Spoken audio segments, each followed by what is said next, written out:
आज की वीडियो में हम लोग जानने वाले एक ऐसे टेस्ट के बारे में जो कि रूटीन टेस्ट में नहीं किया जाता, लेकिन जब इसकी आवश्यकता पड़ती है तो इस टेस्ट को करने की ज़रूरत पड़ी जाती है।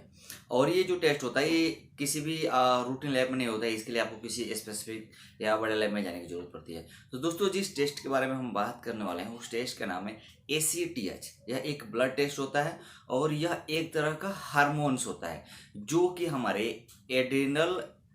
एड्रिनल पिट्यूटरी ग्लैंड में यह बनता है। लेकिन इसका जो काम होता है, यह हार्मोन जो एड्रिनल में अगर स्टेरॉइड बनता है तो उसके लेवल को यह मेंटेन करने का काम करता है। बेसिकली आप लोग ऐसे समझ लो कि जो ACTH होता है हमारे पिट्यूटरी ग्लैंड में, यानी कि एड्रिनल पिट्यूटरी ग्लैंड में जब स्टेरॉइड नामक हार्मोन बनता है तो ये उसको बैलेंस को मेंटेन करने का काम करता है ACTH। तो हमें पता कैसे चलेगा कि हमारे शरीर के अंदर जो स्टेरॉइड का जो लेवल है वो हाई हो चुका है या ज़्यादा हो चुका है, तो हमको ACTH कराना चाहिए कि यह जो ACTH हार्मोन्स है वह इसको ठीक तरीके से बैलेंस करके मेंटेन कर पा रहा है कि नहीं कर पा रहा है। तो इसमें सबसे पहले हमको लक्षण देखने को मिलता है कि व्यक्ति को मोटापा होने लगता है, यानी अचानक से आपका मोटापा चालू हो जाता है, आपको वीकनेस होता है, पेट में आप देखोगे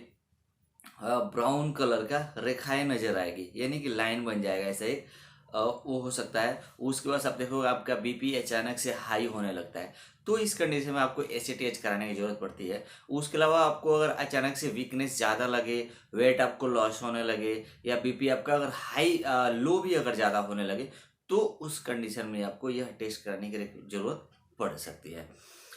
अक्सर इसका जो नॉर्मल रेंजेस होता है लोगों को पता नहीं होता, तो मैं बता दूं इसके जो नॉर्मल रेंजेस होते हैं वह 9 से लेके 52 पिकोग्राम पर ml तक होता है, यानी कि इसको PG पर ml में हम इसको काउंट करते हैं। और कुछ ऐसे रीजन होते हैं जिसकी वजह से ये हाई हो जाता है, जिसमें आप देखोगे कि अगर किसी पेशेंट को अगर एडिशन डिसीज हुआ है या अगर ट्यूमर हुआ है तो उस कंडीशन में ये हाई हो जाएगा, या हाइपोथायरॉयडिज्म में जो इसका लेवल होता है ACTH का वो लो हो जाता है। इस टेस्ट को करने के लिए आपको कभी भी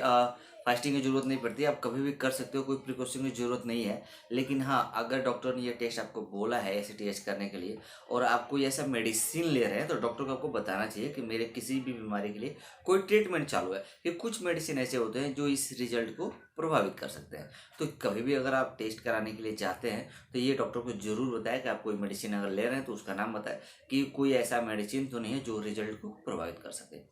तो उम्मीद करता हूँ ये वीडियो आपको समझ में आया हो। तो मिलते हैं नई वीडियो में नए टॉपिक के साथ।